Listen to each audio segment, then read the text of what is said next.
नमस्कार दोस्तों। आज हम बात करने वाले हैं नीम करोली बाबा की।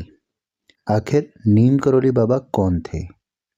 उनके जीवन के बारे में आज बात करेंगे, उनकी शिक्षाओं के बारे में बात करेंगे, उनके चमत्कारी किस्से आज मैं आपको बताने वाला हूँ।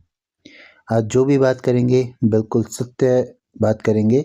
किसी भी तरीके का कोई भी काल्पनिक प्रसंग मैं आपके सामने प्रस्तुत नहीं करूँगा। जो भी बातें मैं आज आपसे करने वाला हूँ वो बिल्कुल सत्य है। देखिए, नीम करोली बाबा जो थे वो भारत के उन महान संतों में से एक थे जिनका जीवन प्रेम, करुणा और भक्ति से भरा हुआ था। उन्हें उनके भक्त प्रेम से महाराज जी कहते थे। आज भी करोड़ों लोग उन्हें हनुमान जी का परम भक्त और एक सिद्ध महात्मा मानते हैं। देखिए, नीम करोली बाबा जो थे वो किसी बड़े मंच पे लंबे प्रवचन नहीं देते थे, लेकिन उनके कुछ शब्द और उनकी मौन और उनकी दृष्टि लोगों के जीवन में बड़ा परिवर्तन कर देती थी। देखिए, नीम करोली बाबा का जो जन्म है वो उत्तर भारत में हुआ माना जाता है। जन्म का वर्ष और स्थान को लेकर अलग अलग मत हैं, लोग अलग अलग बातें बोलते हैं, लेकिन अधिकतर लोग मानते हैं कि उनका जन्म उत्तर प्रदेश में अकबरपुर क्षेत्र के आसपास हुआ था। देखिए, बचपन से ही उनका स्वभाव बहुत अलग था। उन्हें खेल कूद और संसारिक सुखों में रुचि ही नहीं थी। वो अक्सर एकांत में बैठकर भगवान का नाम जपते रहते थे। परिवार के लोग भी यह महसूस करने लगे थे कि यह बच्चा सामान्य नहीं है। किशोर अवस्था में उनका विवाह हुआ, लेकिन उनका मन गृहस्थ जीवन में नहीं लग पाया। कुछ समय बाद ही वो घर छोड़कर साधना के मार्ग पर निकल पड़े। यह उनके परिवार के लिए बहुत पीड़ा का समय था। बहुत परेशानी उन लोगों को हुई, लेकिन बाबा की मन पूरी तरह से ईश्वर की ओर झुका हुआ था। वे वर्षों तक भारत के अलग अलग तीर्थ स्थानों पर भटकते रहे। कभी वृंदावन, कभी प्रयाग, कभी काशी, तो कभी हिमालय। उन्हें ऐसे ऐसे क्षेत्रों में देखा गया जहाँ पे दूर दूर तक इंसान नहीं जाते हैं। देखिए, नीम करोली बाबा हनुमान जी के अनन्य भक्त थे। वे हनुमान जी की शक्ति, सेवा और निस्वार्थ प्रेम का प्रतीक मानते थे। बाबा अक्सर कहा करते थे, हनुमान जी की तरह बनो, सेवा करो, अहंकार छोड़ो और राम का नाम लो। देखिए, उनका जीवन भी इसी सिद्धांत पर आधारित था। धीरे धीरे लोग उनके पास आने लगे। कोई अपनी बीमारी लेकर आता, तो कोई मानसिक परेशानी लेकर आता, तो कोई जीवन में रास्ता ढूंढने के लिए आता। बाबा सबकी बात सुनते, सबको ध्यान से उन अपने जो है बारे में बताते, उनको वो ध्यान से सुनते और उनको उपाय बताते, लेकिन बहुत कम शब्दों में वो जवाब दिया करते थे। कई बार तो कुछ कहते ही नहीं थे, बस व्यक्ति को देखते थे और उसकी समस्या हल हो जाती थी। लोग इसे बाबा की कृपा मानते थे। चलिए, आज मैं आपको एक किस्सा सुनाने वाला हूँ। ये बहुत प्रसिद्ध किस्सा है। जब नीम करोली बाबा एक ट्रेन में सफ़र कर रहे थे। एक बार क्या हुआ कि नीम करोली बाबा जो हैं वो ट्रेन में सफ़र कर रहे थे और बिना टिकट के वो यात्रा कर रहे थे। टिकट चेकर ने उन्हें नियम तोड़ने पर ट्रेन से उतार दिया। अब बाबा बिना किसी विरोध के चुपचाप उतर गए। लेकिन जैसे ही ट्रेन आगे बढ़ी, वह कुछ दूरी पर जाकर ही रुक गई। इंजन सही था, सब कुछ ठीक था, फिर भी ट्रेन नहीं चली।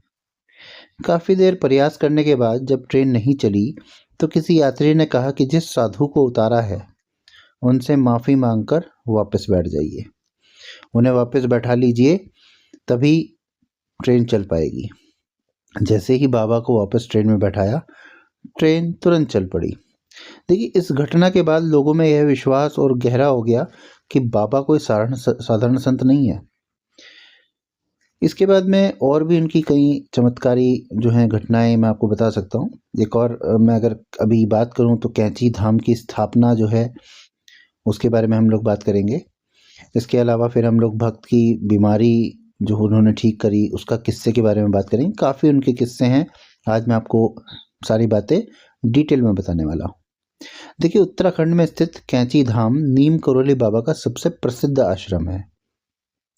यह स्थान आज से लाखों जो है श्रद्धालु यहाँ पर जाते हैं। कहा जाता है कि बाबा ने इस स्थान को विशेष रूप से चुना था। यहाँ आने वाले लोग बताते हैं कि इस जगह पर एक अलग ही शांति और सकारात्मक ऊर्जा महसूस होती है।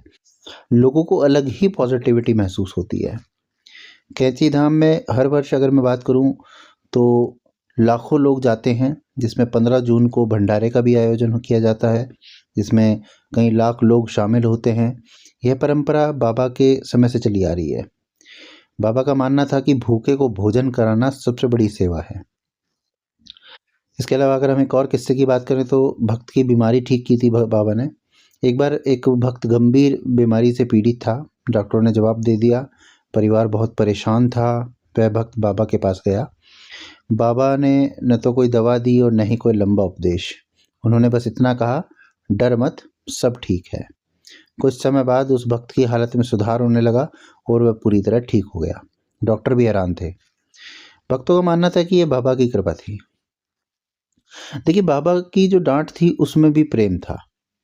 नीम करोली बाबा कई बार अपने भक्तों को डांट भी देते थे, लेकिन उनकी डांट में भी गहरा प्रेम छिपा होता था। एक भक्त ने बताया कि बाबा ने उसे सबके सामने डांटा, जिसकी वजह से उसको बहुत बुरा लगा, लेकिन बाद में वही डांट उसके जीवन की सबसे बड़ी सीख बन गई और उसने अपने सभी गलत रास्ते छोड़ दिए। देखिए, नीम करोली बाबा की शिक्षाएं बहुत सरल थी। वो कुछ भी अलग शिक्षा नहीं देते थे, लेकिन जीवन बदलने वाली शिक्षा देते थे। वो कहते थे, सबसे बड़ा धर्म प्रेम है, जो मिला है उसे बांटो। सेवा ही सच्ची भक्ति है।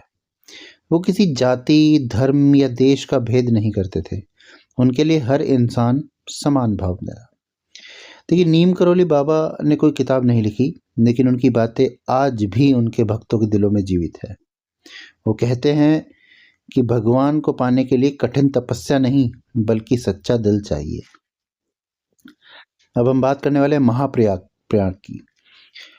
1973 में नीम करोली बाबा ने अपना शरीर त्याग दिया, लेकिन उनके भक्त मानते हैं कि बाबा आज भी मौजूद हैं। कई लोग कहते हैं कि संकट के समय में बाबा ने किसी न किसी रूप में उनकी सहायता की है। आज भी जब लोग कैंची धाम या अन्य आश्रमों में जाते हैं तो उन्हें लगता है जैसे बाबा वहीं हैं। उनका जीवन हमें यह सिखाता है कि सच्ची खुशी धन या पद में नहीं, बल्कि प्रेम, सेवा और भक्ति में है। नीम करोली बाबा एक संत नहीं थे। संत तो थे ही, साथ साथ वो जीवित संदेश थे, प्रेम का, सेवा का और विश्वास का। अगर हम उनके बारे में बताए हुए मार्ग पर थोड़ा सा भी चलें तो हमारा जीवन अधिक शांत, सरल और सार्थक बन जाएगा।